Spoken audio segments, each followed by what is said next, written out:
আসসালামু আলাইকুম ভাই। ওয়ালাইকুম সালাম রহমতুল্লাহ।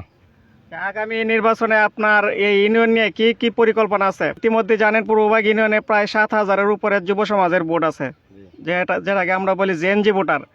পাশাপাশি মুরব্বী ভোটার আছে বা বৃদ্ধ ভোটার আছে। আর টোটাল মিলে এই পূর্ববাগ ইউনিয়নটাকে আপনি কিভাবে ম্যানেজ করতে চান এবং আপনার স্বপ্ন কি? আপনি কথা বলেন। বিসমিল্লাহির রহমানির রহিম। 11 নং পূর্ববাগ ইউনিয়ন কর্তৃক আজকে পূর্ববাগ গণসংযোগ আমরা একত্রিত হয়েছি। তো আসলে আগামী নির্বাচন, এই নির্বাচনে আমি চেয়ারম্যান পদে প্রার্থী। আমি আশা করি আমার পূর্ববাগ ইউনিয়নবাসী সকল স্তরের জনগণকে আমি উদ্দেশ্য করে বলতে চাই, আগামী নির্বাচনে আল্লাহ তাআলার হুকুম যদি হয়, পূর্ববাগ ইউনিয়নের জনগণ যদি আমাকে আমি যদি নির্বাচিত হইতে পারি, আমি সর্বপ্রথম পূর্ববাগ ইউনিয়ন থেকে মাদক মুক্ত করব এবং দুর্নীতি মুক্ত করব, অন্যায়কে সমাজ থেকে বিতাড়িত করব, ন্যায় প্রতিষ্ঠিত করব। আমি সকলের সহযোগিতায় আমি ইনশাল্লাহ আমার পূর্ববাগ ইউনিয়নকে আমি ডিজিটাল ইউনিয়ন হিসাবে রূপান্তরিত করব। পাশাপাশি আমাদের হ্যাং জেনারেশন যারা আছেন, যাদের কোনো কর্মস্থান যাদের নাই, ইনশাল্লাহ আমি সর্বোচ্চ চেষ্টা করব। একজন চেয়ারম্যানের যে একটা দায়িত্ব থাকে, ইনশাল্লাহ আমি দায়িত্ব থেকে যতটুক আমার করণীয় ইনশাল্লাহ আমি করব।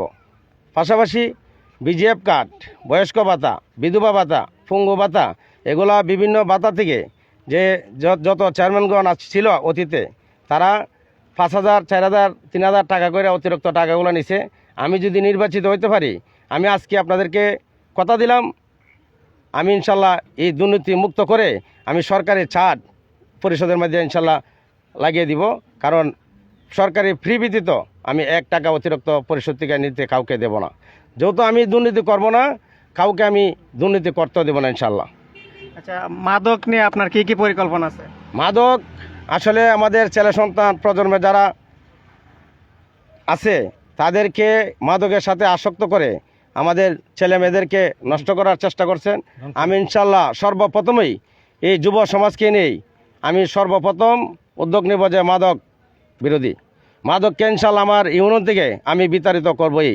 মাদকের পক্ষে সে যত বড় শক্তিশালী তা হোক না কেন, আমি ইনশাল্লাহ এগুলার প্রতিবাদ আমি করব, এগুলার মোকাবিলা আমি ইনশাল্লাহ করব সকলের সহযোগিতায়। ইতিমধ্যেই আমরা যতটুকু জানি যে গিয়াসউদ্দিন সম্ভাব্য প্রার্থী হিসাবে তিনি স্পষ্টবাদী। আর সেক্ষেত্রে আপনার কাছে আমার প্রশ্ন হলো, এলাকাভিত্তিক যে সামাজিক যে অবকাঠামো, বিচার ব্যবস্থাকে আপনি কিভাবে উন্নত করতে চান? বিচার ব্যবস্থাকে অন্যায় যে করবে, যেই করুক, আমার ছেলে করুক, আমার ভাই করুক, আমার চাচা করুক, ফারা প্রতিবেশী যেই করুক না কেন, ন্যায়ের পক্ষে কথা বলতে গিয়ে আমার যা কিছু হোক, যত কিছু আমার বিসর্জন দিতে হয় ইনশাল্লাহ আমি দিব। আমি ন্যায়ের পক্ষে আমি কথা বলবো, ন্যায়ের সাথে আমি থাকব। আমি আমার ইউনিয়নকে আমি ইনশাল্লাহ ডিজিটাল ইউনিয়ন হিসাবে রূপান্তরিত করব আমাদের যুব সমাজকে নিয়েই। এই যে কালো টাকার কোনো চোরাচুরি বা এর বিরুদ্ধে আপনি কীরকম ভূমিকা দেন? আমার কথা হলো, নির্বাচনে প্রতিযোগিতা হবে। জনগণ যদি আমাকে জনগণ যদি মনে করে যে ভালো একজন ব্যক্তিকে আমরা নির্বাচিত করব, ভালো একজন ব্যক্তিকে যদি নির্বাচিত করি, আমাদের ইউনিয়ন, আমাদের যুব সমাজ ভালো থাকবে। আমি কালো টাকা দিয়ে আমি নির্বাচন করব না। কারণ আমি যদি ভালোবাসা জনগণ থেকে অর্জন না করতে পারি, টাকা দিয়ে যদি আমি আজকে নির্বাচন করি, 5,000 টাকা যদি আমি আজকে খরচ করি, নির্বাচনের পরে আমি এই লোক থেকে আমি 50,000 টাকা আদায় করব। আর আমি যত প্রার্থী আমাদের নাসিরনগর উপজেলা তথা ব্রাহ্মণবাড়িয়া জেলা, সারা সমগ্র বাংলাদেশ, আমি অনুরোধ করব, আপনারা টাকা দিয়ে নির্বাচন করে আমাদের সমাজকে নষ্ট করবেন না।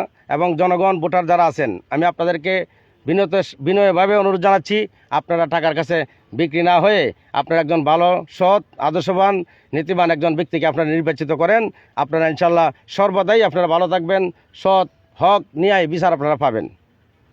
ধন্যবাদ আপনাকে। আজকের জন্য আর বেশি কথা বললাম না, ইনশাল্লাহ দেখা হবে অন্য আরেকদিন।